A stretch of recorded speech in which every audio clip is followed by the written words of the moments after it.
ವೀಕ್ಷಕರೆಲ್ಲರಿಗೂ ಸಾಪ್ತಾಹಿಕ ಭವಿಷ್ಯವಾಣಿ ವಿಶೇಷ ಕಾರ್ಯಕ್ರಮಕ್ಕೆ ಸ್ವಾಗತ. ಸ್ನೇಹಿತರೆ, ಏಪ್ರಿಲ್ ತಿಂಗಳ ಈ ವಾರದ ಆರಂಭದಲ್ಲಿ ಮೀನ ರಾಶಿಯಲ್ಲಿ ಶುಕ್ರಾದಿತ್ಯ ರಾಜಯೋಗವು ನಿರ್ಮಾಣಗೊಳ್ಳುವುದು. ಜೊತೆಗೆ ಸೂರ್ಯ, ಬುಧ, ಮಂಗಳ ಮತ್ತು ಶನಿ ಗ್ರಹಗಳ ಸಂಯೋಗವು ಮೀನ ರಾಶಿಯಲ್ಲಿ ರೂಪುಗೊಳ್ಳಲಿದೆ. ಈ ವಾರದ ಮಧ್ಯದಲ್ಲಿ ಸೂರ್ಯನು ಮೇಷರಾಶಿಯಲ್ಲಿ ಉನ್ನತ ಸ್ಥಾನದಲ್ಲಿ ಚಲಿಸುವನು ಮತ್ತು ಶುಕ್ರನೊಂದಿಗೆ ಸೇರಿ ಶುಕ್ರಾದಿತ್ಯ ಯೋಗದ ನಿರ್ಮಾಣವಾಗುವುದು. ಜೊತೆಗೆ ಈ ವಾರದ ಮಧ್ಯದಲ್ಲಿ ಚಂದ್ರನು ಮೀನ ರಾಶಿಯಲ್ಲಿ ಚಲಿಸುವ ಮೂಲಕ ಧನ ಯೋಗದ ನಿರ್ಮಾಣವಾಗುವುದು. ಏಕೆಂದರೆ ಚಂದ್ರ ಮತ್ತು ಮಂಗಳನ ನಡುವೆ ಈ ಸಂಯೋಗವು ರೂಪುಗೊಳ್ಳಲಿದೆ. ಏಪ್ರಿಲ್ 13ರಿಂದ ಏಪ್ರಿಲ್ 19ರವರೆಗಿನ ಮೇಷರಾಶಿಯವರ ಭವಿಷ್ಯವನ್ನು ತಿಳಿದುಕೊಳ್ಳೋಣ. ಈ ವಾರ ಮೇಷರಾಶಿಯವರ ಫಲಾಫಲಗಳೇನು, ಗ್ರಹಗತಿಗಳು ಹೇಗಿರಲಿವೆ, ಕೌಟುಂಬಿಕ, ಸಾಮಾಜಿಕ ಜೀವನ ಹಾಗೂ ವ್ಯಾಪಾರ ವಹಿವಾಟು ಹೇಗೆ ನಡೆಯಲಿದೆ, ಅಲ್ಲದೆ ಯಾವೆಲ್ಲ ಸಮಸ್ಯೆಗಳು ನಿಮ್ಮನ್ನು ಈ ಸಾಪ್ತಾಹಿಕದಲ್ಲಿ ಕಾಡಲಿವೆ, ಅವುಗಳಿಗೆ ಪರಿಹಾರಗಳೇನು ಎಂಬುದನ್ನು ತಿಳಿಯಲು ಈ ವಿಡಿಯೋವನ್ನು ಸಂಪೂರ್ಣವಾಗಿ ವೀಕ್ಷಿಸಿ. ನೀವಿನ್ನೂ ನಮ್ಮ ಚಾನೆಲ್ ಸಬ್ಸ್ಕ್ರೈಬ್ ಮಾಡದೇ ಇದ್ದರೆ ಕೂಡಲೇ ನಮ್ಮ ಚಾನೆಲ್ ಸಬ್ಸ್ಕ್ರೈಬ್ ಮಾಡಿ. ಹೆಚ್ಚಿನ ವಿಡಿಯೋ ಅಪ್ಡೇಟ್ಗಾಗಿ ಪಕ್ಕದ ಬೆಲ್ ಐಕಾನ್ ಬಟನ್ ಕ್ಲಿಕ್ ಮಾಡಿ. ಸ್ನೇಹಿತರೆ, ಮೇಷರಾಶಿಗೆ ಸೇರಿದ ಜನರಿಗೆ ಈ ವಾರ ಕೆಲಸದ ಸ್ಥಳದಲ್ಲಿ ಪ್ರಗತಿ ದೊರಕುವ ಸಂಭವ ಹೆಚ್ಚಾಗಿರುವುದು. ಈ ವಾರದಲ್ಲಿ ನೀವು ಹಳೆಯ ಯೋಜನೆಗಳನ್ನು ಪುನಃ ಶುರು ಮಾಡಲು ಉತ್ತಮ ಸಮಯ ದೊರಕಲಿದೆ. ಜೊತೆಗೆ ಪ್ರೀತಿಯ ಜೀವನಕ್ಕೆ ಸಂಬಂಧಿಸಿದಂತೆ ನಿಮ್ಮ ಸಂಗಾತಿಯೊಂದಿಗಿನ ಪ್ರೀತಿಯು ಮೊದಲಿಗಿಂತ ಇನ್ನಷ್ಟು ಬಲಗೊಳ್ಳುವುದು. ಆರ್ಥಿಕ ವಿಚಾರಗಳಿಗೆ ಸಂಬಂಧಿಸಿದಂತೆ ಈ ವಾರವು ಮೇಷರಾಶಿಗೆ ಸೇರಿದ ಜನರಿಗೆ ಸಾಕಷ್ಟು ಅನುಕೂಲಕರವಾಗಿರಲಿದೆ. ಈ ವಾರ ನಿಮಗೆ ಧನ ಲಾಭಕ್ಕಾಗಿ ಉತ್ತಮ ಅವಕಾಶಗಳು ದೊರಕುವುದು. ಈ ವಾರ ಯಾವುದಾದರೂ ಹೊಸ ಆರಂಭದಿಂದ ಮನೆಯಲ್ಲಿ ಸುಖ, ಶಾಂತಿ ನೆಲೆಸುವುದು. ಜೊತೆಗೆ ನಿಮ್ಮ ಆರೋಗ್ಯವೂ ಸಹ ಸುಧಾರಣೆಯನ್ನು ಹೊಂದಲಿದೆ. ನಿಮ್ಮನ್ನು ಪರಿಷ್ಕರಿಸುವ ನಿಮ್ಮ ಪ್ರಯತ್ನವು ನಿಮ್ಮ ಆರೋಗ್ಯ ಜೀವನದ ಮೇಲೆ ಅನೇಕ ರೀತಿಯಲ್ಲಿ ಸಕಾರಾತ್ಮಕ ಪರಿಣಾಮ ಬೀರುತ್ತದೆ. ಇದರ ಪರಿಣಾಮವಾಗಿ ಈ ಅವಧಿಯಲ್ಲಿ ನೀವು ಉತ್ತಮ ಮತ್ತು ಹೆಚ್ಚು ಆತ್ಮವಿಶ್ವಾಸವನ್ನು ಅನುಭವಿಸುವಿರಿ. ಚಂದ್ರ ರಾಶಿಗೆ ಸಂಬಂಧಿಸಿದಂತೆ ರಾಹು 11ನೇ ಮನೆಯಲ್ಲಿರುವುದರಿಂದ ಈ ಇಡೀ ವಾರ ಅದೃಷ್ಟ ನಿಮ್ಮ ಕಡೆ ಇರುತ್ತದೆ. ಅದಕ್ಕಾಗಿಯೇ ಯಾವುದೇ ಕೆಲಸದಲ್ಲಿ ಅನಗತ್ಯವಾಗಿ ಆತುರ ತೋರಿಸಬೇಡಿ. ತಾಳ್ಮೆಯಿಂದ ವರ್ತಿಸಿ ಮತ್ತು ಜೀವನದ ಪ್ರಕ್ರಿಯೆಯ ನಂಬಿಕೆ ಇಡುವ ಮೂಲಕ ನಿಮ್ಮ ಹಣವನ್ನು ಯಾವುದೇ ಹೂಡಿಕೆಯಲ್ಲಿ ಹೂಡಿಕೆ ಮಾಡಿ ಎಂದು ನಿಮಗೆ ಸಲಹೆ ನೀಡಲಾಗಿದೆ.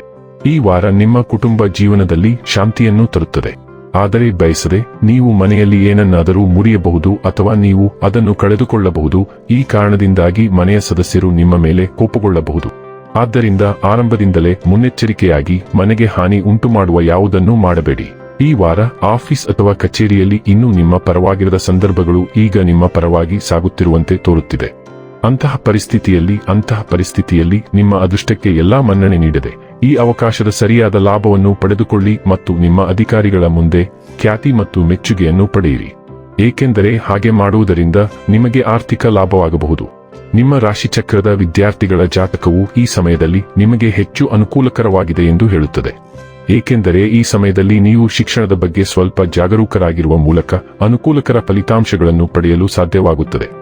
ಮೀನ ರಾಶಿಯಲ್ಲಿ ದೀರ್ಘಕಾಲ ಇದ್ದ ನಂತರ ಬುಧ ಗ್ರಹವು ಮೇಷರಾಶಿಗೆ ಪ್ರವೇಶಿಸುತ್ತದೆ ಮತ್ತು ಸೂರ್ಯ ಮತ್ತು ಮಂಗಳ ಗ್ರಹವನ್ನು ಸೇರುತ್ತದೆ. ಆದ್ದರಿಂದ ನೀವು ಹೆಚ್ಚು ಗೋಚರಿಸುತ್ತೀರಿ.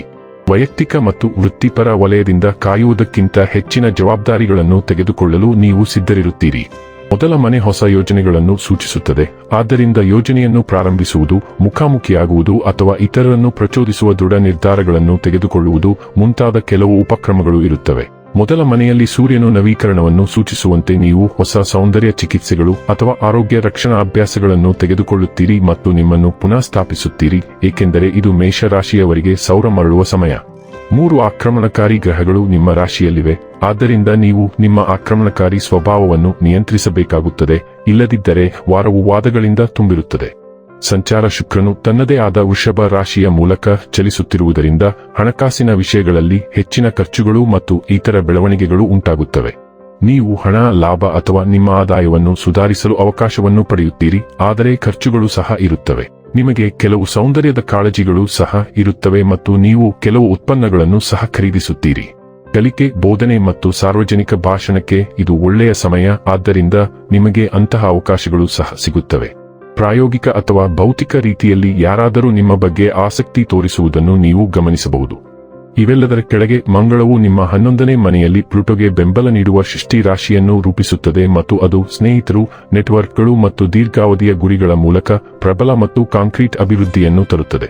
ನೀವು ಗುಂಪು ಅಥವಾ ಸಾಮಾಜಿಕ ವಲಯದಲ್ಲಿ ನಿಮ್ಮ ಸ್ಥಾನವನ್ನು ಬದಲಾಯಿಸುವ ಕ್ರಮವನ್ನು ತೆಗೆದುಕೊಳ್ಳುತ್ತೀರಿ. ಅಂದರೆ ನೀವು ಪ್ರಮುಖ ಪಾತ್ರವನ್ನು ವಹಿಸುತ್ತೀರಿ, ಕಾರ್ಯತಂತ್ರದ ನಡೆಯನ್ನು ಮಾಡುತ್ತೀರಿ ಅಥವಾ ಮುಂದುವರಿಯಲು ನಿಮಗೆ ಸಹಾಯ ಮಾಡುವ ಜನರೊಂದಿಗೆ ಹೊಂದಾಣಿಕೆ ಮಾಡಿಕೊಳ್ಳುತ್ತೀರಿ. ತಂಡದ ಸಭೆಗಳು ಇರುತ್ತವೆ ಮತ್ತು ಅದು ಆನ್ಲೈನ್ ಅಥವಾ ಆಫ್ಲೈನ್ನಲ್ಲಿ ನಡೆಯಬಹುದು. ಇದು ನಿಮ್ಮ ವೈಯಕ್ತಿಕ ಮತ್ತು ವೃತ್ತಿಪರ ಜೀವನದ ಮೇಲೆ ದೊಡ್ಡ ಪರಿಣಾಮ ಬೀರುತ್ತದೆ. ಇನ್ನು ಕೊನೆಯದಾಗಿ ಮಾಡಿಕೊಳ್ಳಬೇಕಾದ ಉಪಾಯಗಳ ಕುರಿತು ನೋಡುವುದಾದರೆ, ಪ್ರತಿದಿನ 24 ಬಾರಿ ಓಂ ನಮಃ ಶಿವಾಯ ಎಂದು ಜಪಿಸಿ. ವೀಕ್ಷಕರೇ, ಇದಾಗಿತ್ತು ಮೇಷರಾಶಿಯ ಜಾತಕದವರ ಏಪ್ರಿಲ್ 13 ರಿಂದ ಏಪ್ರಿಲ್ 19 ರವರೆಗಿನ ಫಲದ ಮಾಹಿತಿ ಇಷ್ಟವಾದರೆ ವಿಡಿಯೋವನ್ನು ಲೈಕ್ ಮತ್ತು ಶೇರ್ ಮಾಡಿ. ಹಾಗೆ ಚಾನೆಲ್ ಸಬ್ಸ್ಕ್ರೈಬ್ ಮಾಡುವುದರ ಜೊತೆಗೆ ನಿರಂತರ ವಿಡಿಯೋ ಅಪ್ಡೇಟ್ಸ್ಗಳಿಗಾಗಿ ಪಕ್ಕದ ಬೆಲ್ ಐಕಾನ್ ಕ್ಲಿಕ್ ಮಾಡಿ.